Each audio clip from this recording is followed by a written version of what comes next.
அது சிவ பூஜையினுடைய கௌரவம். அதனாலதான் நித்தியம் பஞ்சாயத்தனத்துல பெருசா இல்லைன்னா கூட எல்லாம் சுயம்புவா சின்ன சின்னதா இருக்கும். அதை வச்சு ஒரு பூஜையை பண்ணிவிடுறது.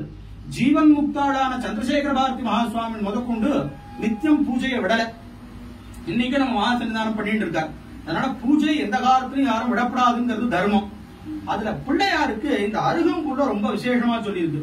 இத பத்தி விநாயக புராணத்துல ஒரு சரித்திரம் வருது. இந்த அருகம்புல்ல கஷ்யபர் தேவதைகளுக்கெல்லாம் அப்பா, கஷ்யப பஷ்யபோ பவதின்னு வேதம் சொல்றது சூரிய நமஸ்காரத்துல.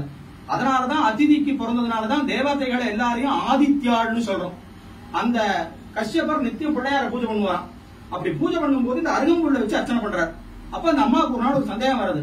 எக்கச்சக்கமான வாசன புஷ்பம் எல்லாம் இருக்கு, நம்ம பசங்களோ தேவேந்திரன் மற்ற தேவதைகள்லாம் நீங்க சொன்னீங்கன்னா மேலேந்து பெரிய பெரிய பாரிஜாதம் அப்புறம் கதம்ப விருட்சம் இதெல்லாம் கொண்டு வருவாடு, இந்த சாமானிய புல்லை வச்சு நீங்க பூஜை பண்றீங்களே என்ன காரணம்னா, அப்படியா நான் இதோட மகிமையை உனக்கு காமிக்கிறேன்னு பிள்ளையாருக்கு அர்ச்சனை பண்ண நிர்மாலி அருகம்புல்ல கையில கொடுத்து இதை எடுத்துன்னு போய் நேரா உன் பிள்ளை கிட்ட இருந்து இதுக்கு சமானமான ஐஸ்வர்யம் வாங்கின்பா அப்படின்னு சொன்ன உடனே அவ தேவமாதா நேரா கிளம்பி மேல இந்திரலோகத்துக்கு போய் எல்லா தேவதைகளும் அம்மா வந்திருக்கா நமஸ்காரம் பண்றா, என்ன காரியம்னு கேட்கறான் தேவேந்திரன்.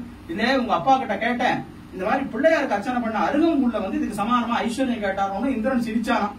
இதோ புல்லு, இதுக்கு சமானமா இந்த குந்துமணின்னு சொல்லுவோம். ஏன்னா சாஸ்திரங்கள் எல்லாமே தானத்துல இந்த குந்துமணியை தான் பேசுறது உதாரணம்.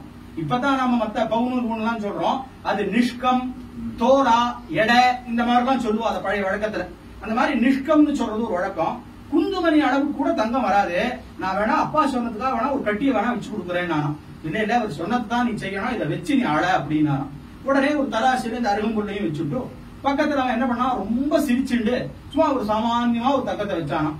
அளவு வரல.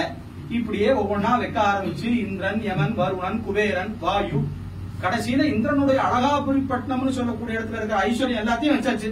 தராசு தட்டு அப்படியே இருக்கு, சமானமே ஆகல. தேவாதிகள் 3 பேரு பிரம்ம விஷ்ணு மகேஸ்வராலும் வந்து பார்த்துட்டா, கடைசியில ஆகல.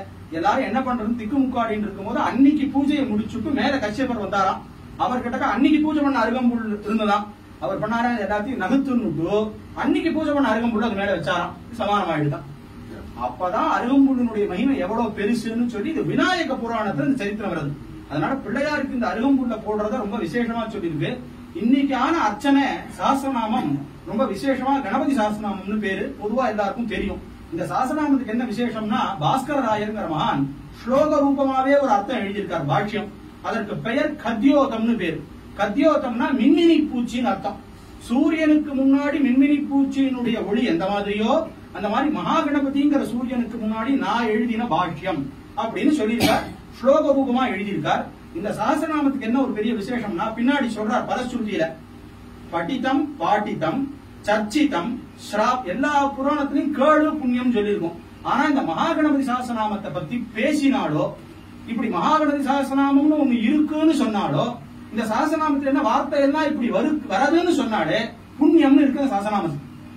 அந்த சஹஸ்ரநாமத்தினால இன்னைக்கு பிள்ளையாருக்கு அர்ச்சனை, மூல மந்திர நாமார்ச்சனையினால அர்ச்சனை. இந்த நாம மந்திரம் உபனிஷத்துல வருது, அதுக்கு லட்சணம் உபனிஷத் கொண்டு போய் சொல்றது.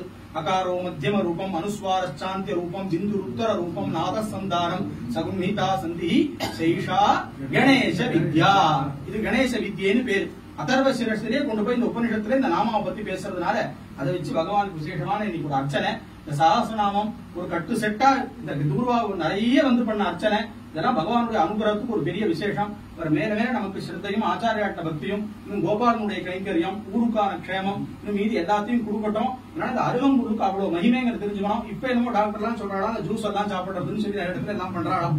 நம்ம பெரியவா அந்த காலத்துல அருகம்புல் பில்வம் துளசி இது போட்டு ஒரே ஒரு தீர்த்தம் இது குடிச்சுட்டாலே சர்வரோக நிவாரணியா இருந்தது. அதனால சிவ பூஜை பண்ணணும், பஞ்சாயத்து பூஜை அவசியம் ஆத்துல வச்சுக்கணும், பிரம்மயஜமாவது இருக்கணும் அப்படிங்கிறது இதுல இருந்து நமக்கு தர்மம் தெரியாது.